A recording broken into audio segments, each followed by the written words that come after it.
Hello, everyone. Hope you're all in the best of spirits, health, and disposition. Welcome to a new video of Quest of Truth. Today, we are going to talk about how are bacteria different from viruses. The first main difference between bacteria and viruses are that the bacteria has a proper cellular organization and viruses do not. Cellular level of organization माने क्या? अब हर bacteria के पास cytoplasm रहता है, protoplasm रहता है और एक न्यूक्लियस रहता है, ठीक है। और सेल ऑर्गेनल्स रहते हैं जो वर्क कम्प्लीटली डिवाइडेड रहता है और हर ऑर्गेनल एक ही टाइम पे खुद के काम भी करते हैं और कोऑर्डिनेट करते हैं दूसरे ऑर्गेनल्स के काम के साथ। दैट वे वो एक सिस्टम बनाते हैं, कंप्लीट एक क्या कहते हैं, सेलुलर सिस्टम बनाते हैं। But on the other hand हम लोगों ने वायरसेस के बारे में देखा, वायरसेस के पास एक न्यूक्लियो कैप्सिड रहता है और किसी के पास एनवलप रहा तो रहा, ठीक है।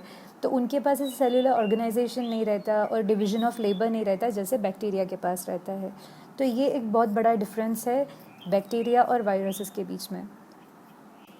This brings me to my next point. Bacteria में at a time DNA RNA दोनों टाइप के न्यूक्लिक एसिड्स रहते हैं।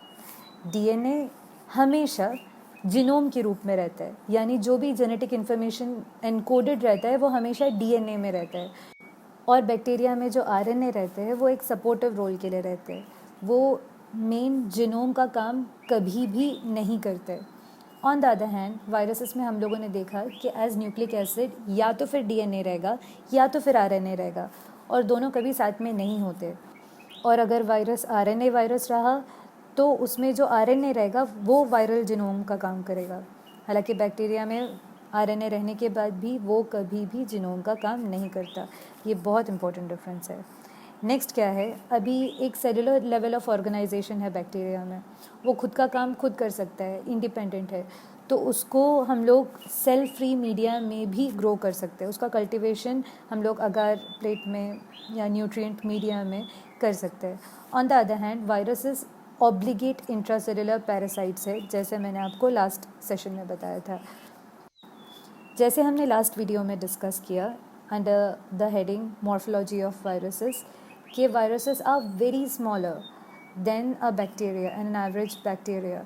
यू सी बैक्टीरिया जो है ये माइक्रोमीटर्स में उनका लेंथ रहता है और वायरसेस जो है वो नैनोमीटर्स में रहते हैं, ठीक है। तो viruses are very small, so they are filterable through bacterial filters. On the other hand bacteria can not be filtered through bacterial filters, इसी वजह से तो उसको बैक्टीरियल फिल्टर्स बोला है ना। और हम लोगों ने क्या डिस्कस किया था लास्ट सेशन में भी कि वायरसेस अल्ट्रा माइक्रोस्कोपिक रहते हैं, तो वो हम लोगों को अंडर लाइट माइक्रोस्कोप नहीं दिखते एक्सेप्ट स्मॉल पॉक्स वायरस। बाकी बैक्टीरियाज के बारे में देखा जाए तो bacterias can be seen under light microscope. As far as bacterias are concern, वो लोग सिंपल बाइनरी फिजन से मल्टीप्लाई कर सकते हैं। On the other hand as I have given an idea in the previous video, और हम लोग upcoming video में ये डिस्कस करेंगे कि वायरसेस के मल्टीप्लिकेशन एकदम कॉम्प्लेक्स प्रोसीजर है। So these were the major differences between bacteria and viruses. To enumerate the other points of differences between them, viruses lack the enzymes necessary for synthesis of protein and nucleic acids. They take it from their host cells. Viruses are resistant to antibiotics. On the other hand, bacteria are sensitive to antibacterial agents. Viruses are sensitive to interferons, which are produced as a result of the immune response of the host cells. So these were the general differences between bacteria and viruses. Moving on to the next short topic of the day, the nomenclature of viruses. इसमें हम लोग सीखेंगे कि हम लोग को कैसे पता चलेगा कि जिस टैक्सोनिया, जिस टैक्सोनॉमिक रैंक के बारे में हम लोग बात कर रहे हैं वो उस वायरस का फैमिली है, ऑर्डर है, जेनरा है या स्पीशी है। तो एक वायरस के ऑर्डर को हम लोग वायरलिस इस सफिक्स के साथ अटैच करते हैं। For example Mononegavirales. Next है फैमिली, फैमिली को हम लोग विरिडे के साथ एंड करते हैं, विरिडे हमेशा। तो पैरामिक्सोविरिडे या एडिनोविरिडे, हर्पेस विरिडे, यानी वो उस फैमिली का मेंबर है। सब फैमिली को हम लोग अटैच करते हैं विरिने के साथ। For example Pneumovirinae. Genus को हम लोग अटैच करते हैं वायरस के साथ, जैसे नीमो वायरस, हिपैडना वायरस, एडिनो वायरस। और वायरसेस के नॉमेनक्लेचर में स्पीशीज़ को कोई भी सफिक्स नहीं दिया जाता। Next, we are going to talk about the classification of viruses. In the beginning, viruses के क्लासिफिकेशन ऐसे थे कि वो कौन से ऑर्गेनिज्म को अफेक्ट करता है। For example animal viruses, plant viruses और बैक्टीरियोफाजिस। लाइक बैक्टीरियोफेजस वो थे जो बैक्टीरिया को अफेक्ट करते हैं। उसके बाद उनकी क्लासिफिकेशन होने लगी on the basis of the affinity of virus to particular organs और सिस्टम। लाइक स्किन को अफेक्ट करने वालों को डर्माट्रोपिक, जो नर्व्स को अफेक्ट करते हो उनको न्यूरोट्रोपिक, और रेस्पिरेटरी सिस्टम को अफेक्ट करते हो तो नीमोट्रोपिक, एट्सेट्रा। फिर उनको ये बात क्लिक हुई कि अगर वायरसेस को क्लासिफाई ही करना है तो उनको उनके जनरल प्रॉपर्टीज़ के ऊपर क्लासिफाई करना चाहिए, ना कि होस्ट रेस्पॉन्सेस या फिर उनके ट्रोपिज्म के ऊपर। तो अराउंड 1950s में वायरसेस को क्लासिफाई किया गया उनके मॉर्फोलॉजी, जीनोम, फिजिको-केमिकल कैरेक्टरिस्टिक्स के ऊपर। तो अभी international committee on taxonomy of viruses ने टैक्सोनॉमिक क्लासिफिकेशन दिया है वायरसेस का 5 चीज़ों के ऊपर। Nucleic acid, homology of nucleic acids, morphology, that is shape and size of viruses, envelope, that is presence or absence of envelopes, and nucleocapsid symmetry।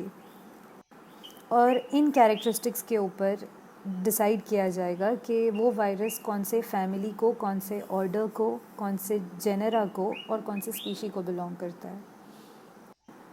So the first basis of classification of virus being the nucleic acid, the virus families are broadly classified into 2 large groups, the DNA viruses and the RNA viruses. Now, the DNA viruses are called as deoxyriboviruses, and the RNA viruses are called as riboviruses. So, exam oriented अगर हम लोग देखें तो deoxyriboviruses में आप लोगों को 6 families of viruses याद रखने हैं। Poxviridae, Herpesviridae, Adenoviridae, Papovaviridae, Hepadnaviridae and Parvoviridae. इन फैमिलीज़ को याद रखने के साथ साथ इनके एक एक दो एग्जाम्पल्स आपको याद रखने हैं, और मेजर अगर वो लोग कोई डिज़ीज़ कॉज करते हैं तो वो याद रखना है। नेक्स्ट मेजर ग्रुप राइबोवायरसेस में आपको 13 डिफरेंट फैमिलीज़ के नाम याद रखने होंगे और उनके एग्जाम्पल्स को एन्यूमरेट करना होगा।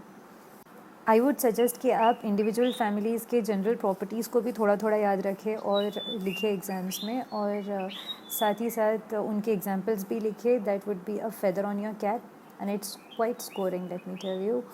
That's all for today. Thank you so much for listening so patiently. The questions will be given in the description box below. Video को लाइक करना ना भूलें, और subscribe to my channel if you haven't already.